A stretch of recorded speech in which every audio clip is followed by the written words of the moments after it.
जैसे आज यहाँ हम 7 दिन के लिए 8 दिन के लिए ब्रज में निवास किया, गिरिराज महाराज के दर्शन किए, सब लोग एक जगह रुके। 7 दिन के बाद जब हम यहाँ से अपने अपने उन्हीं घोंसलों में जहाँ सिवाय नरक के कुछ है नहीं, जब हम वहीं लौटेंगे तो इस ब्रज की हमें याद आएगी। सुबह जल्दी जल्दी नहाना, फिर तैयार होना, पूजा करना, यानी ये 8 दिन हमारे इस जिंदगी से अलग थे। जो कुछ भगवान के नाम चले गए, बाकी वही गोबर पानी, वही संसार के झंझट। ऋषि मुनियों के यहाँ दर्शन हुए, संतों के दर्शन हुए, तीर्थों के दर्शन हुए।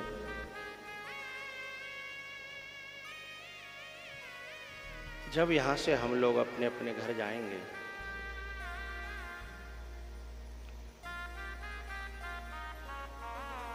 ये शाम संस्मरणात् पुंसाम सद्य शुद्ध्यन्ति वै गृहा किम पुनर्दर्शन स्पर्श पाद शौचासनादि भी। मन का काम है याद करना। जब ये संसार को याद करता है तो मलिन होता है, और जब ये तीर्थों को, कथाओं को और संतों को और ग्रंथों को जब याद करता है मन, तो ये परम पवित्र होता है। अब तक हमें घर में रह कर के भी संसार वालों की ही यादें थीं, अब काफ़ी दिनों तक हमें यहाँ की यादें बनी रहेंगी। ये चित्त को पवित्र करेंगे। भगवान श्री कृष्ण के साथ में भी कुछ ऐसा हुआ। वह भी भगवान जब यहाँ से चले जाते हैं ना, तो एक ही बात कहते हैं, ऊधो मोहि ब्रज विसरत नाहि, मोहि ब्रज विसरत नाहि।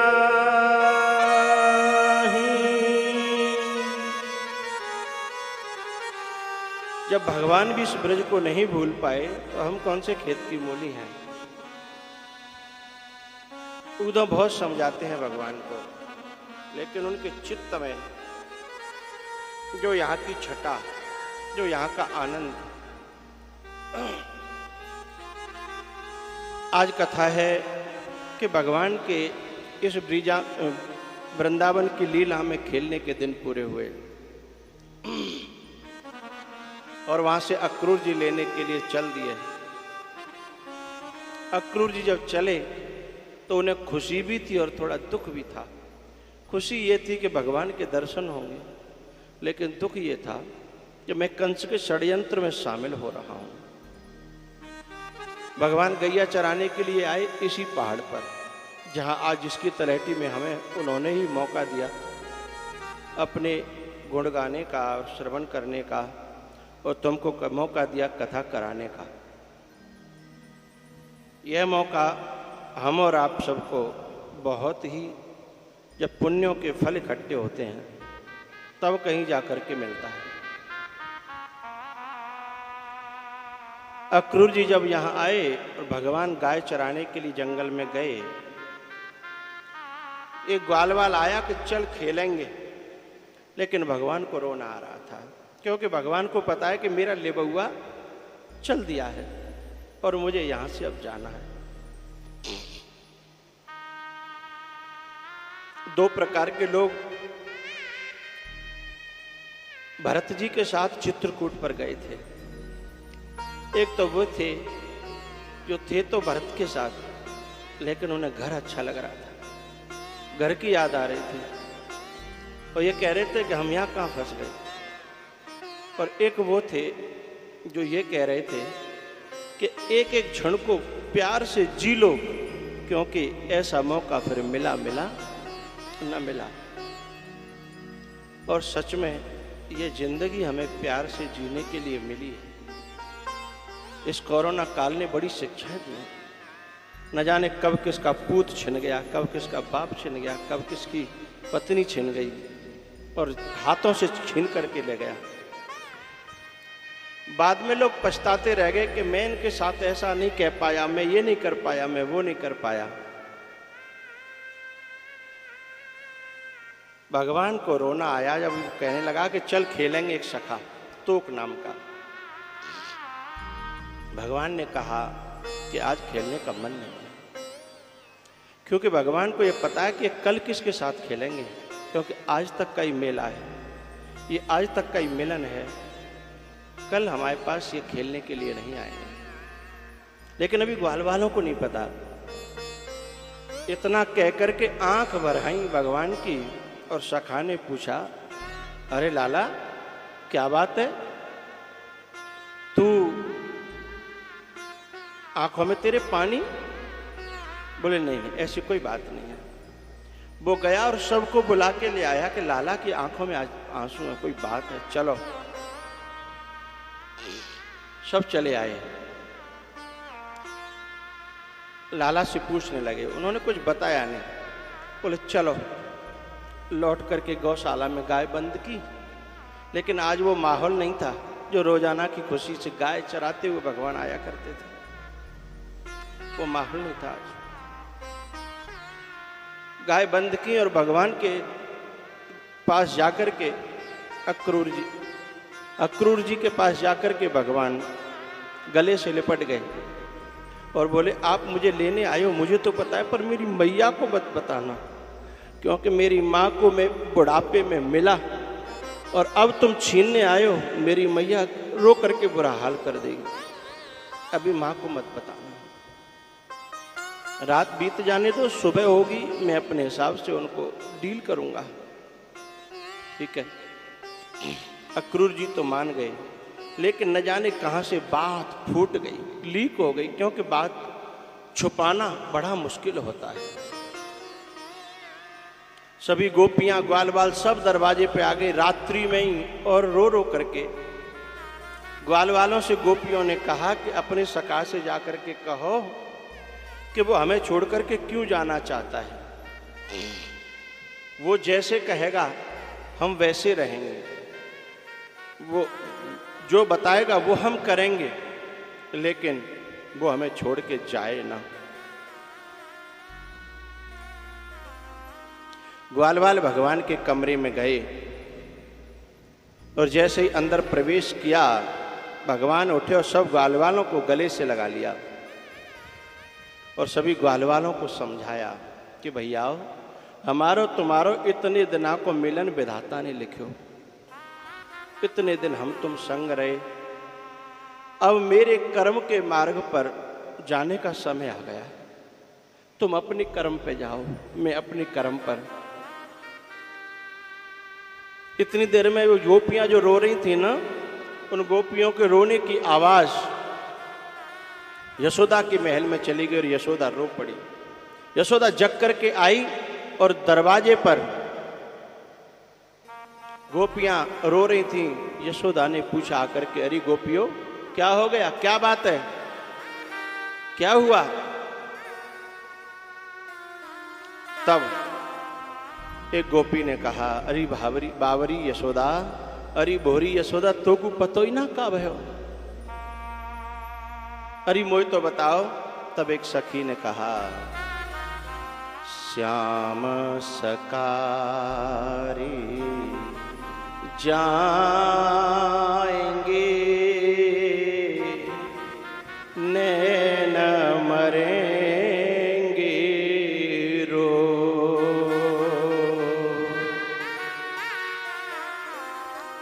हे विधना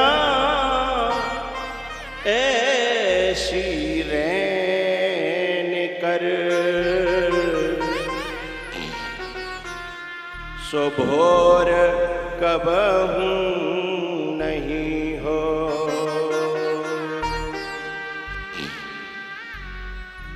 यशोदा ने कहा, मेरो लाला जा रहो, कौन कही को ले जाएगो? तब यशोदा दौड़ी दौड़ी लाला के कमरा में गई और जैसे ही कमरा में प्रवेश किया, भगवान ने चरणों में गिर करके चरणों को आंसुओं से धो दिया। और जब ऊपर यशोदा ने उठाया तो लाला की दोनों आंखें बह रही थीं। मैया ने देख करके कहा, लाला क्या मैं सुन रही हूँ वो बात बिल्कुल सही है? तब भगवान ने कहा, हाँ मैया, कर मन सो मिलिबो भयो,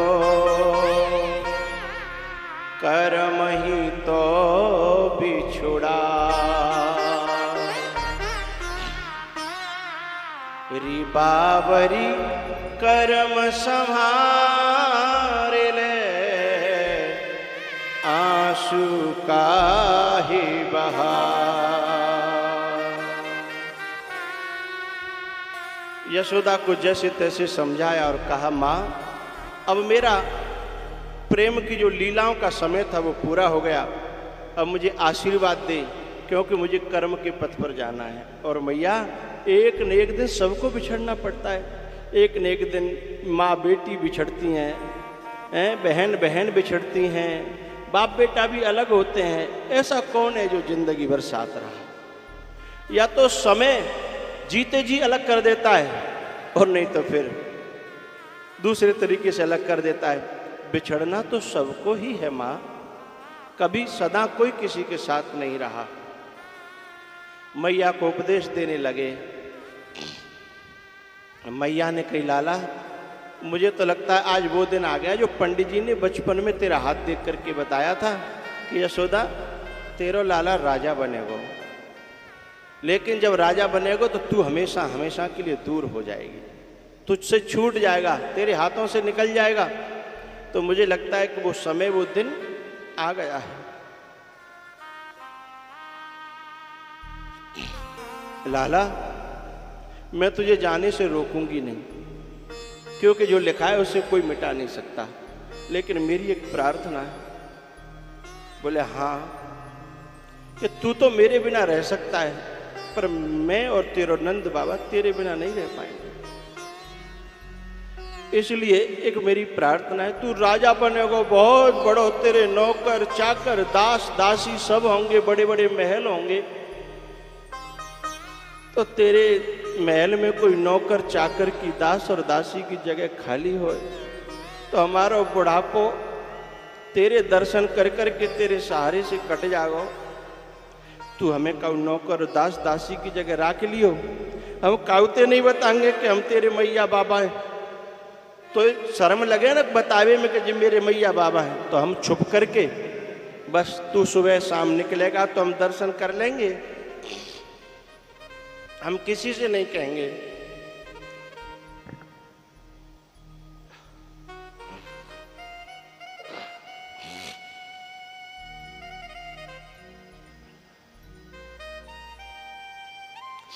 लेकिन हमारा बुढ़ापा तेरे संग कट जाएगा।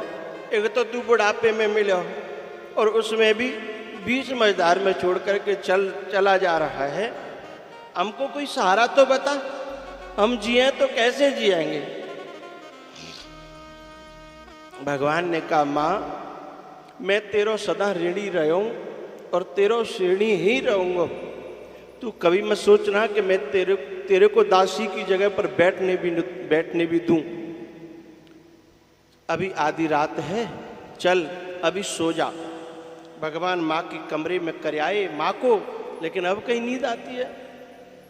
जिसका बुढ़ापे में प्राप्त हुआ और भगवान जैसा बेटा, वो कैसे सो सकती है? भगवान लेट गए, थोड़ी देर बाद फिर आ गई और भगवान के माथे को सहलाने लगी, चूमने लगी, गले लगाने लगी लेटे लेटे भगवान को, और सोचने लगी क्योंकि पता नहीं विधाता ने क्या लिखा है, मैं अगली बार दर्शन कर पाऊं या न कर पाऊं, कम से कम जी भर के देख तो लूं।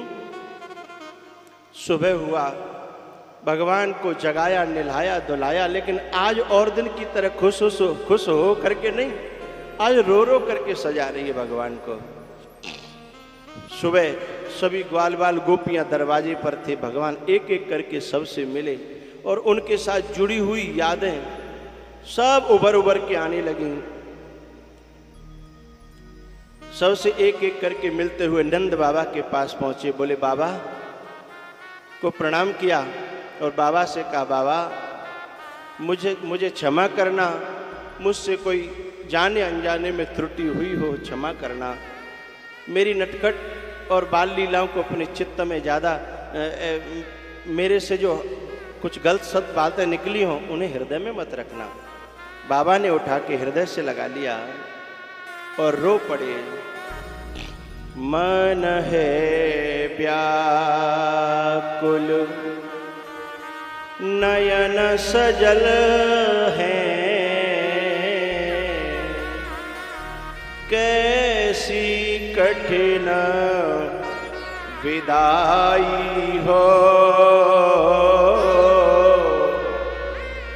सूरज के संग डूब रहा मन, ये कैसी बेला आई हो। जिसके मोह में सब कुछ भूला, थी वह वस्तु पराई हो।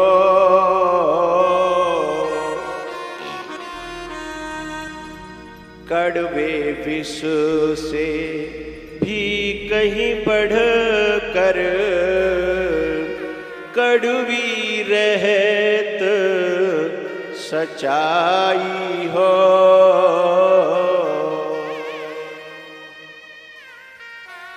भगवान सभी से मिले, अक्रूर जी ने ऊपर बिठाया, थोड़ी दूर रथ चला। आगे गोपियां लेटी हुई थी कि हमारे ऊपर से रथ ले जाओ। भगवान ने उतरकर उनको समझाया। उधर पीछे यशोदा बेहोश हो गई। भगवान ने फिर आकर के मैया को होश में लाने के लिए कहा, माँ, अरे माँ, मैं देख तेरे पास में हूँ। और मैया ने आंखें खोली, दोनों किनारों से आंखों के पानी बहने लगा, जल बहने लगा आंसू के रूप में। और हाथ जोड़ करके बोली, माँ, तू ये मत समझना कि मैं रोकना चाहती हूँ, नहीं, मेरी तो आशीर्वाद है, क्योंकि मैं माँ हूँ। मेरा आशीर्वाद है, तू जहाँ रहे ना बस खुश रहे। मेरी दुआएं तेरे साथ है, मैं तुझे रोकूंगी नहीं। पर मेरी एक प्रार्थना है कि मैंने एक दिन तू छोटी सी गलती पे ऊखल से पूरे दिन बांध के रखे हो, वो बात जब मुझे याद आ जाती है ना तो मुझे बहुत रोना आता है, मुझे बहुत पीड़ा होती है। तू यूं कह जा कि मैंने तू क्षमा कर दी, तो मेरे मन में ये संतोष रहेगा कि मोए माने क्षमा कर दो। भगवान ने कहा, माँ, तेरे हाथों से बंद करके जो सुख मिला वो सुख तो मुझे कभी बैकुंठ में भी नहीं मिला। मैं तो कहता हूँ बार बार तेरे जन्म लूं और तेरे हाथों बंधूं। तब भगवान ने, मैया ने कहा, तेरे मन में कोई बात तो नहीं है ना? बोले, नहीं। माँ एक ऐसी शक्ति है, विभूति है कि जो जिसकी बराबरी कोई नहीं कर सकता इस धरती पर।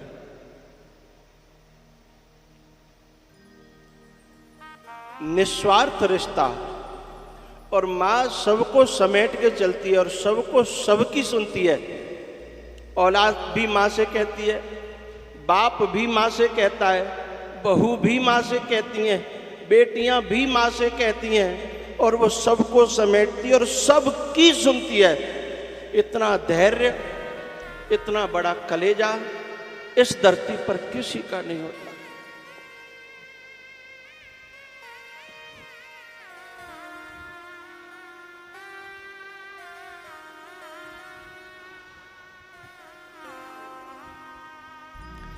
कितना निर्मल और पावन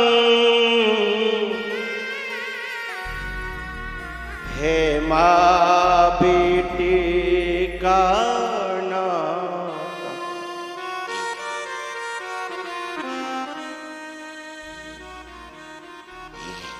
9 मास गर्भ में धरती, उस माँ को शीश झुकाता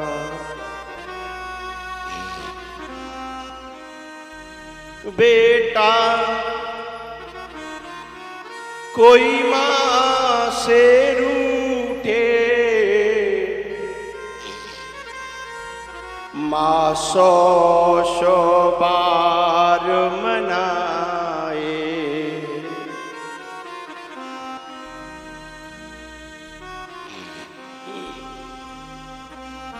जब मां बेटे से रूठे उसे कौन मनाए।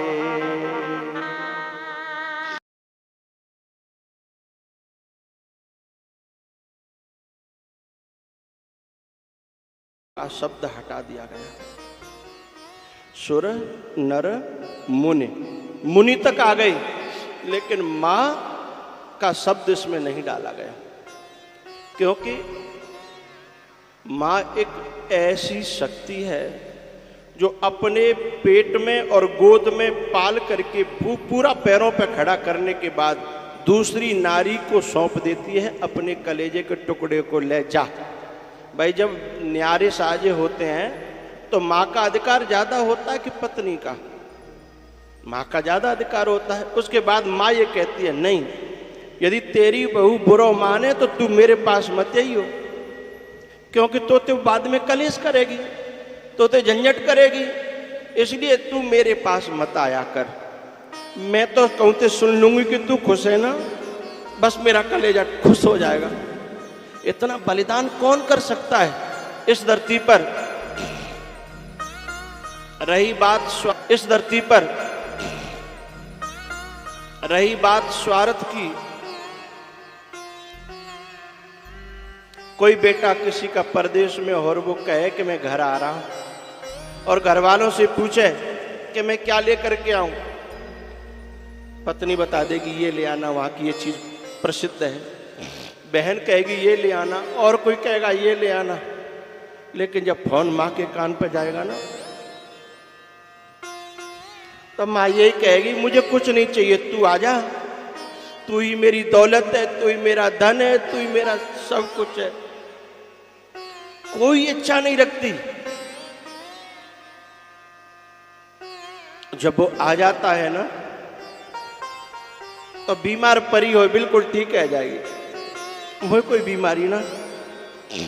जब वो जाएगा तो पराठे बनाएगी, अचार रखेगी, सूखी सब्जी बनाएगी और लगा के रख देगी और कहेगी समय से खा लेना, कहीं भूल मत जाना, ऐसा मत करना।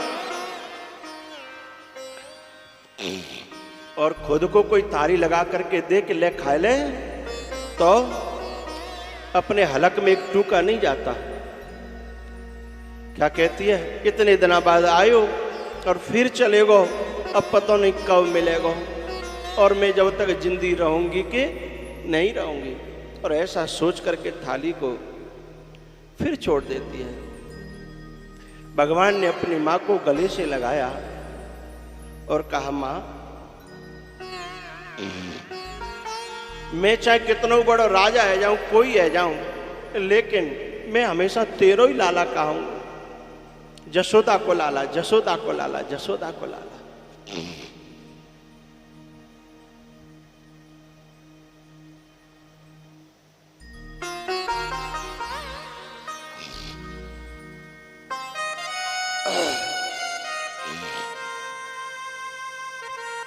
भगवान रथ पर बैठ गए हैं और रथ आगे बढ़ गया। माँ यशोदा देखती रही, गोपियां भी देखती रहीं। जब तक रथ दिखता रहा तब तक तो होश रहा। जब रथ दिखना बंद हो गया तो कोई गोपी कहीं गिर पड़ी, कोई गोपी कहीं गिर पड़ी। माँ यशोदा भी वहीं गिर पड़ी और ब्रज का हाल बहुत बुरा हुआ।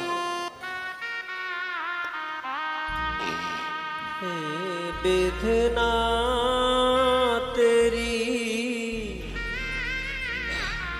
कैसी है लीला, समझ न पाते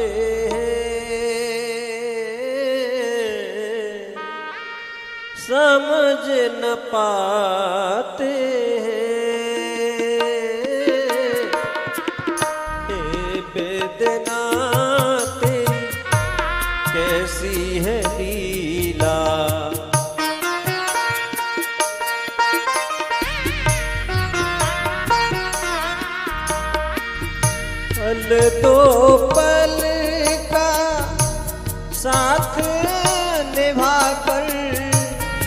दो पल का साथ निभा कर बिछुड़े जाते हैं। हे बेदना तेरी कैसी है लीला,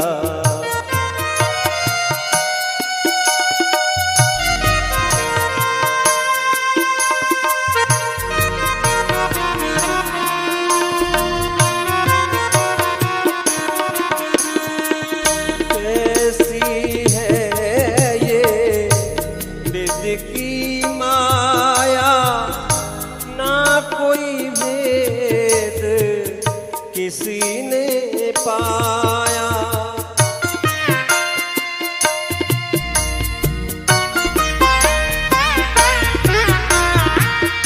कैसी है ये विध की माया ना कोई भेद किसी ने पाया।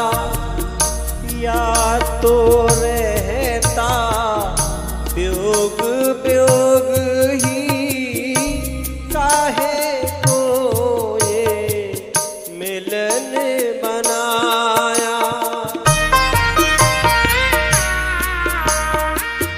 जिन बोलों ने हमको हंसाया, जिन बोलों ने हमको हंसाया, अब वो ही रुलाते हैं। ये बेदना तेरी कैसी है लीला,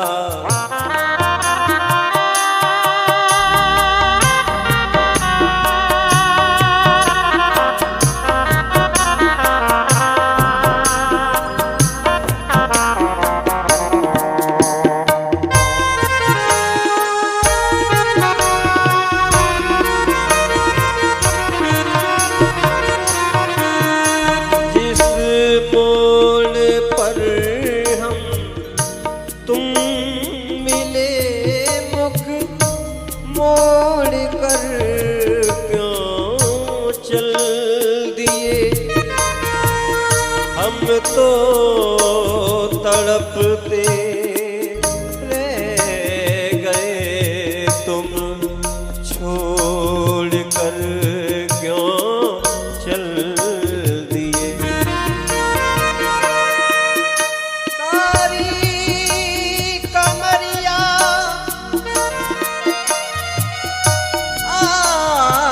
मोहन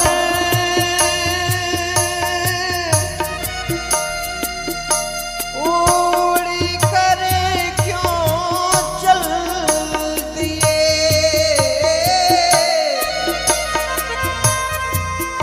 ये रिश्ते नाते प्यार के सब तोड़ कर क्यों चल दिए। काहे ऐसी रीत बनाई, संग मिलन के लिखी विदाई।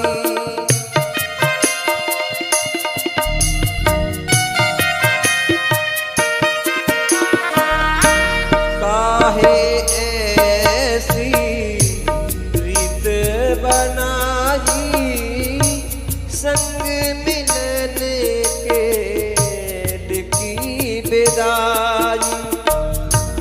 जिसके मोह में सब कुछ भूले, आज वो वस्तु लगे पराई। दिल को ऐसा लगता कितने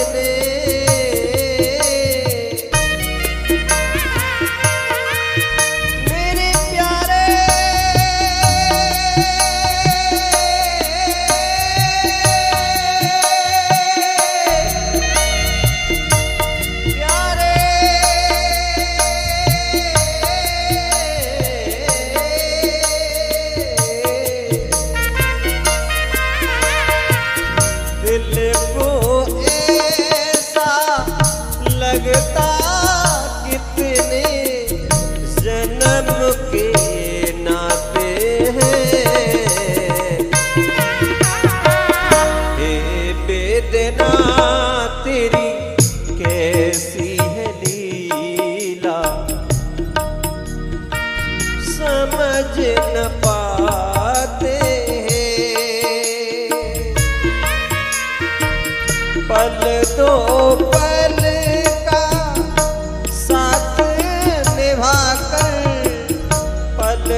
नाते हे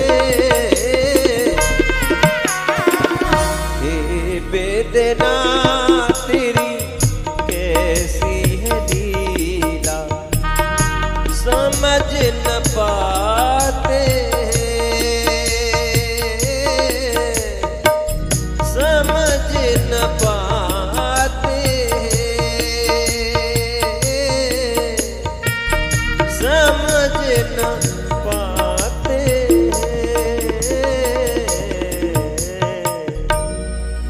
दिल को ऐसा लगता कितने जन्म के नाते हैं हे बेदना तेरी कैसी है लीला समझ न पाते हैं समझ न पाते हैं।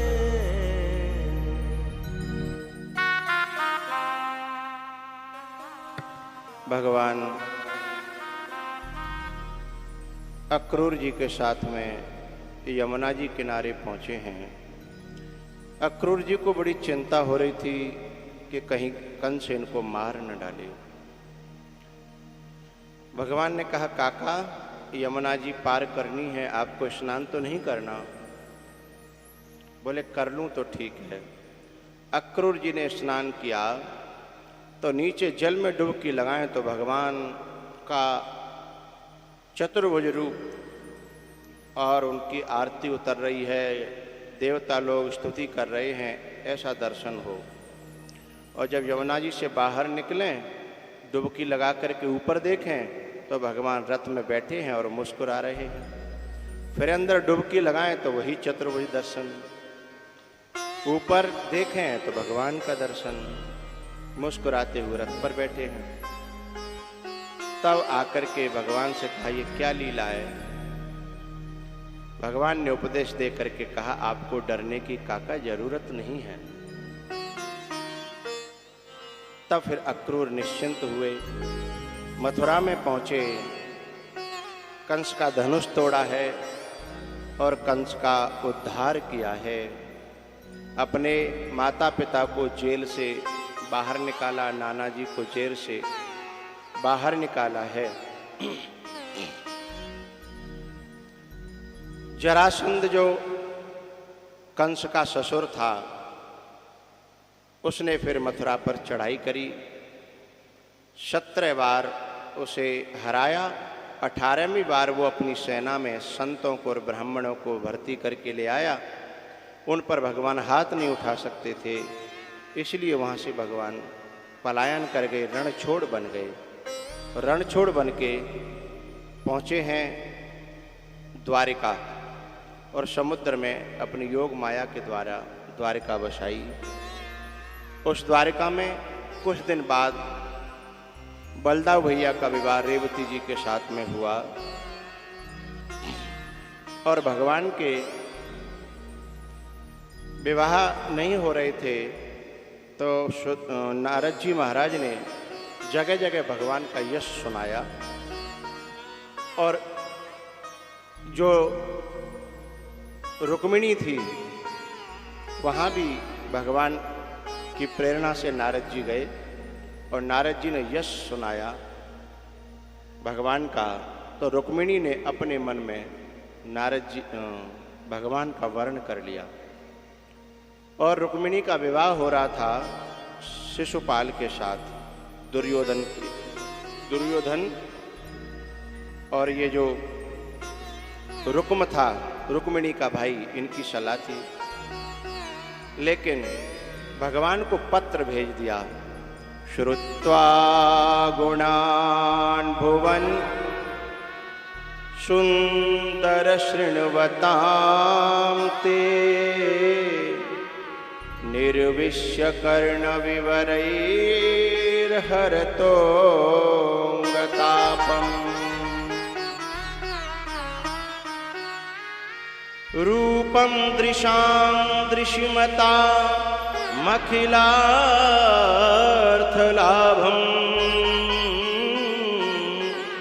त्वय्यच्युता विशति चित्तमपत्रपं मे त्वय्यच्युता विशति चित्रमपत्रपं मे श्रुत्वा गुणान् भुवन सुन्दर शृण्वतां ते निर्विश्य कर्णविवरैर्हरतो गतापम्।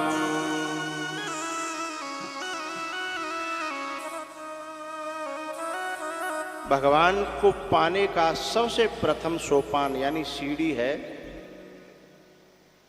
जिनके श्रवण समुद्र समाना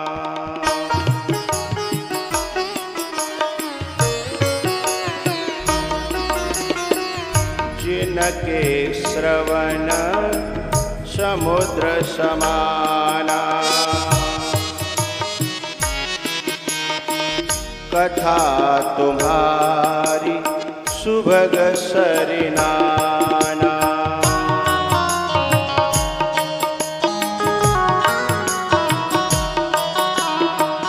भरहि निरंतर होहि न पूरे भरहि निरंतर होहि न पूरे तिनके हिय तुम कहो गृहरूरे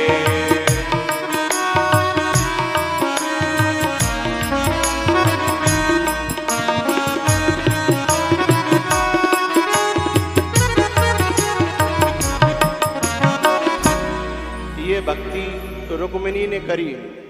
श्रुत्वा गुणान, भगवान आपके गुणों को सुन करके और मैंने अपना जीवन आपको समर्पित किया है। अब आपकी इच्छा, आप मुझे अपनाओगे कि नहीं अपनाओगे। निर्विश्य कर्ण विवरैर्हरतो गतापम्। जैसे ही वो चिट्ठी भगवान को मिली और भगवान सीधे उसी ब्राह्मण के साथ जो चिट्ठी लेकर के गया था सीधे पहुंचे हैं रुक्मिणी के यहाँ और रुक्मिणी को लेकर के भगवान आए हैं। इस प्रकार से पहला विवाह भगवान का हुआ।